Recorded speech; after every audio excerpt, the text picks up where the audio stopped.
ওপার বাংলা আর এপার বাংলা দুই বাংলারই একটা জনপ্রিয় মাছ হলো লোটে মাছ। এটাকে অনেকে লইট্টা মাছ বলেও জানে। বেশ ঝালঝাল করে রান্না করলে এই মাছের সত্যিই কোনো তুলনা হয় না। আজকে তাই তোমাদের সাথে আমি শেয়ার করছি একদম গোটা গোটা লোটে মাছের রেসিপি। তরকারিটা নাড়াচাড়া করার পরও একদমই মাছগুলো ভেঙে যাবে না, এতটাই পারফেক্ট হয় এই রেসিপিটা। তো চলো বেশি না বকে ভিডিওটা স্টার্ট করে দিই।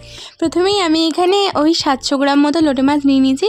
এটাকে ভালো করে ধুয়ে নিয়েছি। এর মধ্যে কিছুটা লবণ আর হলুদ আর 1 চামচ ভিনিগার দিয়ে ম্যারিনেট করে রেখে দেবো ওই 10-15 মিনিটের জন্য। আর এখানে ভিনিগার না থাকলে অর্ধেক পাতিলেবুর রসও তোমরা দিতে পারো। এরপর এদিকে আলাদা একটা পাত্রে আমি 7-8 চামচ ময়দা নিয়ে নিয়েছি, আর এর মধ্যে অল্প লবণ আর 1/2 চামচ মতো জিরের গুঁড়ো দিয়ে বেশ ভালো করে মিশিয়ে নিয়েছি শুকনো উপকরণটা। এরপর ম্যারিনেট করা মাছগুলো এই ময়দার মধ্যে একটা একটা করে কোটিং করে নেবো। আর তোমরা চাইলে ডবল কোটিংও করতে পারো।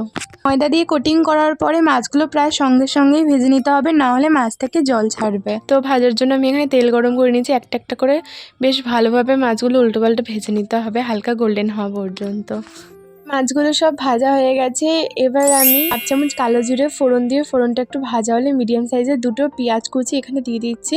পেঁয়াজটা একটু ভেজে এখানে আমি টমেটো কুচি দিয়ে দিচ্ছি একটা। আর এরপর এখানে লবণ, হলুদ, ধনে জিরের গুঁড়ো আর লঙ্কার গুঁড়ো, বেশ খানিকটা রসুন বাটা দিয়ে বেশ ভালো করে মশলাটা কষিয়ে নিচ্ছি।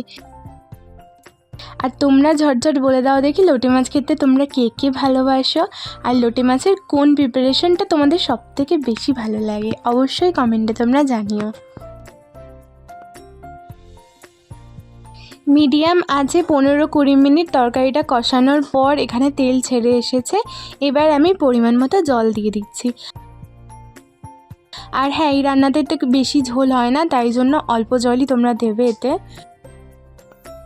তো জলটা ফুটে আসলে আমি এর মধ্যে বেশ খানিকটা ধনেপাতা কুচি দিয়ে দিচ্ছি। আর তোমরা কিন্তু ধনেপাতাটা অবশ্যই অ্যাড করো, কারণ লোটে মাঝে আসল ফ্লেভারই আসে ধনেপাতা কুচি আর রসুনের থেকে।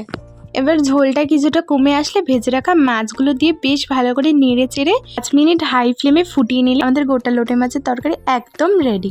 তো তোমরা অবশ্যই রান্নাটা বাড়িতে ট্রাই করো, ভীষণই সুস্বাদু হয়। এই একটা পদ দিয়ে পুরো ভাত খাওয়া হয়ে যায়। ভিডিওটা ভালো লাগলে একটা লাইক করে দিও, চ্যানেলে নতুন হয়ে থাকলে চ্যানেলটা অবশ্যই সাবস্ক্রাইব করে দিও, কারণ এইরকম মজাদার রেসিপি আরও আপলোড হতে থাকবে। তো আজ আসি, দেখা হচ্ছে পরের ভিডিওতে। টাটা।